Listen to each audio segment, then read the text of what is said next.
அண்மை செய்தி. குடிநீர் பாட்டில்களில் மைக்ரோ பிளாஸ்டிக் என குறிப்பிட வேண்டும் என்று சென்னை உயர்நீதிமன்றம் உத்தரவு பிறப்பித்துள்ளதை அண்மை செய்தியாக பார்த்துக் கொண்டிருக்கின்றோம். குடிநீர் பாட்டில்களிலும் மைக்ரோ பிளாஸ்டிக் கண்டறியப்பட்டுள்ளதாக மத்திய அரசு அறிக்கை தாக்கல் செய்த அடுத்து இந்த உத்தரவு பிறப்பிக்கப்பட்டுள்ளது. நஞ்சுக்கொடியில் மைக்ரோ பிளாஸ்டிக் எனும் பிளாஸ்டிக் நுண்துகள் கண்டறியப்பட்டதாக வெளியான செய்தியின் அடிப்படையில் சிறப்பு அமர்வு தாமாக முன்வந்து இவ்வழக்கினை எடுத்துள்ளதை தற்போதைய அண்மை செய்தியாக பார்த்துக் கொண்டிருக்கின்றோம். குடிநீர் பாட்டில்கள் மைக்ரோ பிளாஸ்டிக் இருப்பதாக உயர்நீதிமன்றம் தெரிவித்துள்ளது. மைக்ரோ பிளாஸ்டிக்கால் மனிதர்களுக்கு மட்டுமல்லாமல் விலங்குகளுக்கும் தீங்கை ஏற்படுத்தக்கூடியது என நீதிபதிகள் சதீஷ்குமார், பரத சக்கரவர்த்தி அமர்வு கருத்து தெரிவித்துள்ளது.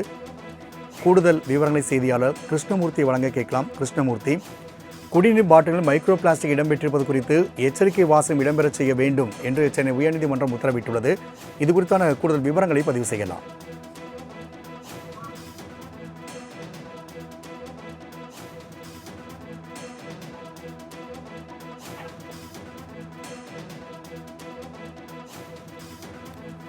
குடிநீர் பாட்டில்களில் மைக்ரோ பிளாஸ்டிக் என்பதை உணர்த்தும் விதமாக எச்சரிக்கை வாசகம் இடம்பெற வேண்டும் என சென்னை உயர்நீதிமன்றம் உத்தரவு பிறப்பித்துள்ளதை தற்போதைய அண்மை செய்தியாக பார்த்துக் கொண்டிருக்கின்றோம்.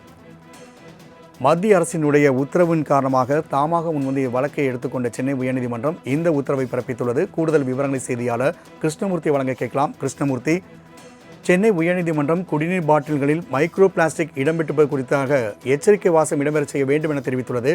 இந்த வழக்கு குறித்தான முழு விவரங்களை பதிவு செய்யலாம். வணக்கம். நஞ்சுக்கொடியில் மைக்ரோ பிளாஸ்டிக் எனக்கூடிய பிளாஸ்டிக் நுண்துகள்கள் கண்டறியப்பட்டதாக வெளியான செய்தியின் அடிப்படையில் சென்னை உயர்நீதிமன்ற சிறப்பு அமர்வு தாமாக முன்வந்து வழக்கை விசாரணையாக எடுத்துக்கொண்டது. இந்த வழக்கு நீதிபதிகள் என் சதீஷ்குமார் மற்றும் நீதிபதி டி பரத் சக்கரவர்த்தி அடங்கிய சிறப்பு அமர்வில் இன்று மீண்டும் விசாரணைக்கு வந்தது. அப்போது மத்திய சுகாதாரத்துறை சார்பில் இந்திய உணவு பாதுகாப்பு மற்றும் தர ஆணையம் தாக்கல் செய்த அறிக்கையில் உணவுப் பொருட்களை பிளாஸ்டிக் பைகளில் பொதிந்து விற்பனை செய்வது தொடர்பாக ஏற்கனவே வழிகாட்டு விதிகள் வகுக்கப்பட்டுள்ளதாக தெரிவிக்கப்பட்டுள்ளது. பிளாஸ்டிக் நுண்துகள்களால் ஏற்படக்கூடிய பாதிப்பு குறித்து லக்னோ, கொச்சி, விலானி 3 இடங்களில் உள்ள ஆராய்ச்சி நிறுவனங்கள் மூலமாக ஆய்வுகள் மேற்கொள்ளப்பட்டு வருவதாகவும் தெரிவிக்கப்பட்டுள்ளது. இமாச்சல பிரதேசம், ராஜஸ்தான் உள்ளிட்ட 6 மாநிலங்களில் குடிநீர் பாட்டில்களின் மாதிரிகளில் சேகரிக்கப்பட்டு ஆய்வு செய்த போது அவற்றில் மைக்ரோ பிளாஸ்டிக்கள் இருப்பது கண்டறியப்பட்டுள்ளதாகவும், அதே போல பிளாஸ்டிக் பாக்கெட்டுகளில் அடைத்து வைக்கக்கூடிய உப்பு, சர்க்கரையிலும் மைக்ரோ பிளாஸ்டிக் இருப்பதாக தெரிய வந்துள்ளதாக மத்திய அரசு தெரிவித்திருக்கிறது.